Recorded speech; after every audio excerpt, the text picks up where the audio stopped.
Muy bien, hablaremos, como hemos prometido, de la tragedia de los hermanos d'Este. Así que ubiquémonos en Ferrara, que es donde vivía esa familia, para contar algo que ocurrió allá por los años 1505, entre 1505 y 1507.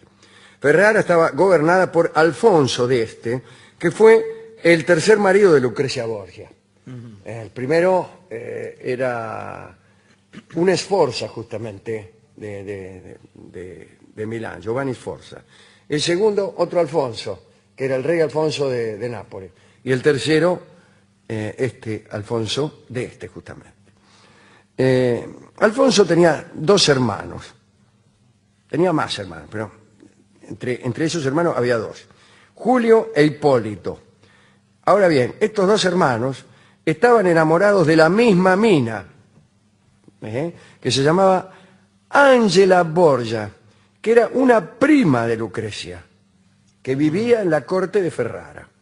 Bueno, Angela era hermosa, y la crónica dice que era caprichosa y un poco cruel con sus enamorados, así que debe haber sido hermosa nomás. Parece que había hecho perder la cabeza a muchos hombres. Sin embargo, parecía que ella prefería a Julio d'Este. Y el otro hermano, Hipólito, estaba un poco celoso. Lo atormentaba la idea de que Ángela optara con mayor frecuencia por su hermano Julio para encontrarse, para tomar helados, etc. Es decir, lo mismo dicho antes, estaba celoso. En eso consiste estar celoso, en atormentarse con la idea de que la mujer amada opte por otro. Bien. Un día, con Hipólito presente y sin importarle demasiado, Angelita se atrevió a comentar la hermosura de Julio. Por ejemplo, habrá dicho, este Julio está para darle, sí, o algo así. Y imagínate, los celos de Hipólito se volvieron ingobernables. El 1 de noviembre de 1506, Hipólito, seguido por una hueste de esbirros, encontró a su hermano ahí por la calle y ordenó a los suyos que lo desfiguraran y le sacaran los ojos. Sí. Le dijo, desfigúrelo y sáquele en los ojos. Bueno, Julio apenas si pudo defenderse, calculó usted, pero de todos modos esta defensa le permitió salvar cuanto y menos un ojo. Su rostro quedó bastante perjudicado. Hipólito y sus atacantes huyeron por un tiempito a la frontera que, como hemos dicho, estaba siempre cerca.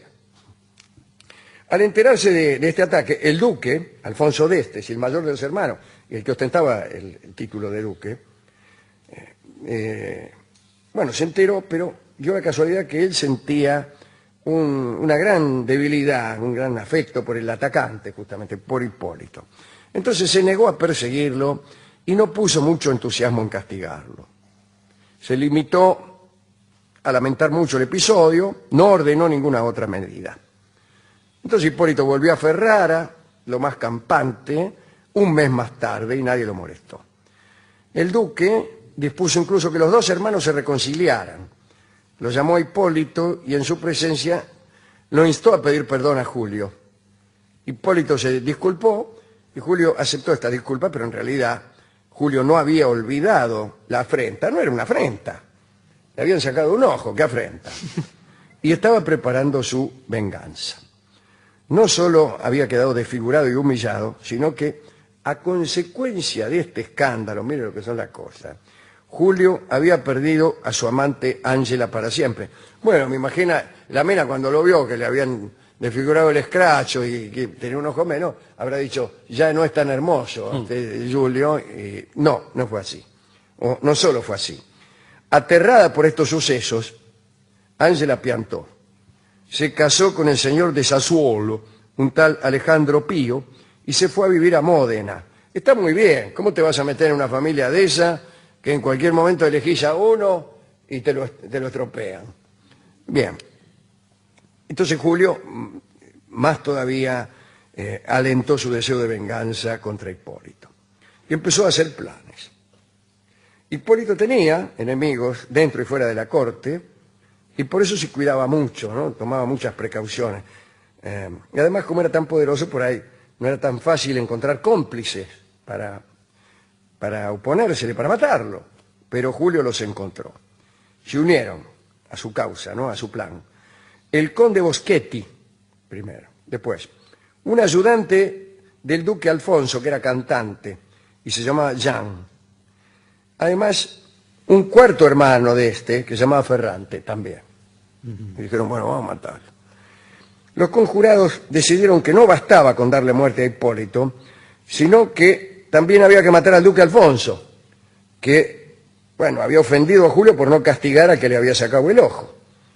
Así que, bueno, dijeron, lo vamos a matar a los dos. Por ahí un día tuvieron una oportunidad, ¿no? Mejor dicho, Jean, el cantante, tuvo una oportunidad. Parece que durante una orgía, ¿no?, que es el momento en que uno tiende al descuido, entre que uno por ahí está pensando en otra cosa. Bueno, el duque Alfonso se dejó atar por Jean el poeta, el cantante, ¿no?, en un lecho, en el lecho de una cortesana, no entremos en detalle. Lo ataron en una orgía. Sí. Muchas veces te atan en una orgía, qué sé yo. Entonces Jean pensó que qué oportunidad para matarlo. Pero Julio le había dicho que debían recurrir a un medio más discreto, que era el veneno. Este perfeccionismo resultó, sin embargo, fatal para los conjurados, porque parece que alguien, ellos lo comentaron, vio cómo son estas cosas, alguien le fue a batir al duque Alfonso y los preparativos fueron revelados. Así que los que estaban en la conjura, cuando se enteraron de que los otros se habían enterado, salieron rajando. Pero no todos lograron ponerse a salvo. Julio se fue a Mantova. Jean, el cantante, llegó a Roma, mientras que Boschetti y el ayudante fueron capturados. En cuanto a Ferrante, el hermano menor de los de este, fue el único que no se movió de Ferrara. Prefirió arrojarse a los pies del duque Alfonso como un marcador de punta paraguayo e implorarle clemencia. Pero Alfonso no solo se la negó, me refiero a la clemencia, sino que justo tenía en la mano un estoque y también le arrancó un ojo a Ferrante. Parece que tenía mucha puntería para arrancar ojos. Y después lo mandó a encerrar en la torre del castillo, donde más tarde se le unió Julio, cuya extradición se había conseguido. Muy bien. Después tuvo lugar el proceso, y el proceso concluyó con la condena a muerte de todos los traidores, tutti quanti los cuatro. Los primeros en subir al patíbulo fueron Boschetti y el ayudante. Fueron decapitados en presencia de Julio y Ferrante, que debían seguir la misma suerte, ¿no? Luego ellos fueron llevados hasta el lugar de la ejecución y un momento antes de que actuara el verdugo, el duque Alfonso les concedió la vida. Era bueno, y recibieron la pena de reclusión perpetua, encerrados en 2 calabozos del castillo. Y los hermanitos Julio y Ferrante de este quedaron allí durante 2 generaciones de reinado de los duques de este. El tuerto Ferrante murió en su encierro, en la celda, en 1540, a los 63 años, después de 43 de reclusión. El tuerto Julio salió en libertad, pero después de 53 años de encierro, cuando tenía 72. Salió un poco amargado, porque Alfonso e Hipólito de este ya se habían muerto, y no había manera de vengarse de ellos. Así que al final se murió también, en 1561, a la edad de 83 años. Esta fue la historia de los hermanos de este que está acá atrás. Alfonso de este, que era el duque en ejercicio, el que mandaba en Ferrara, tenía una obsesión por los cañones. Y estaba fabricando, durante largos años, un cañón que pretendía ser el más grande que se hubiera construido jamás. Un cañonazo estaba fabricando. Y se pasaba todo el tiempo vigilando cómo hacían el molde de aquel cañón para después hacer el vaciado. Siempre pasaba algo, porque no es fácil eso, no era tan fácil con la tecnología de entonces volcar en moldes de yeso o de lo que fuera cosas tales como un cañón, que así se hacían las estatuas de bronce, ¿no es cierto? Leonardo da Vinci, por ejemplo, hizo un caballo de bronce para los Sforza, para los de Milán, también con ese procedimiento. Bueno, después tuvo lo suyo ese caballo, pero no importa. El Alfonso de este estaba preocupadísimo por su cañón. Y parece que a Lucrecia lo casaron con un poco contra su voluntad, mucho contra su voluntad. Lucrecia era la hija del Papa en ese momento, del Papa Borgia. ¿Contra la voluntad de quién? ¿De Lucrecia? Contra la voluntad de Lucrecia, sí, sí.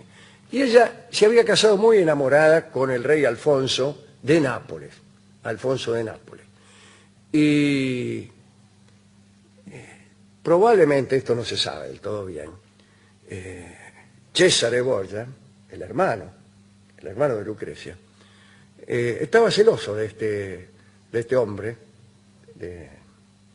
del rey Alfonso de Nápoles, porque Lucrecia lo amaba, se amaba muchísimo. Y algunos dicen que incluso Cesare tenía una cierta relación incestuosa con su hermana, o que deseaba tenerla, o algo por el estilo. El caso es que un día lo acuchillaron, lo estaban cuidando, no se murió el rey Alfonso, lo cuidaban, qué sé yo, y otro día entró también un grupito, o un señor, no sé quién, y lo terminó de matar ahí, lo mataron, lo mandó a matar probablemente Cesare Borgia. Y entonces la casaron medio de prepo con este Alfonso de este, que además vivía en Ferrara, que además le garantizaba a Lucrecia una infelicidad perpetua. Y allá fue Lucrecia, que lloró toda la vida, hasta su muerte. No solo la muerte del marido que ella había amado, sino el confinamiento allá en esa corte espantosa de Ferrara, donde ya ve las cosas que pasaban, ya ve los puntos que calzaba Eteniato, ¿no? Así que, bueno, y allí vivió larguísimos años, muy tristemente, Lucrecia. ¿A quién dedicar esta charla? Bueno, no sé. Ángela Borgia, a la primita, que estuvo bien porque se las tomó, ¿no? Y que debía ser muy, muy bonita y que le gustaba Julio. No sé por qué se la dedico, porque cuando lo desfiguraron a Julio, yo, bueno, chao, ahora me caso con otro. Eran todos bravos, la Eran familia todos Zeta, malísimos. los Borgia, ¿qué los quiere que de diga? Sí, Lucrecia tampoco era la Madre Teresa de Calcuta. Hemos ido a la discoteca. Sí. ¿Y encontró algo ahí? Primero encontramos al discotecario, Sí. que nos empezó a contar una aburrida historia De un tuerto. de tuertos. Empezó a hablar de tuertos. Sí, sí. Y como un catálogo de tuertos que conocía, pretendiendo que esa condición ameritaba una especie de catálogo. Bien. Sí, diré que hay que conocer gente para tener un catálogo de tuertos, Sí, ¿no? pero este sí. Y nos dio un tango, que es un tango que se llama Cara Rota, justamente por lo que le habían hecho al pobre Julio. Julio. Canta entonces Carlos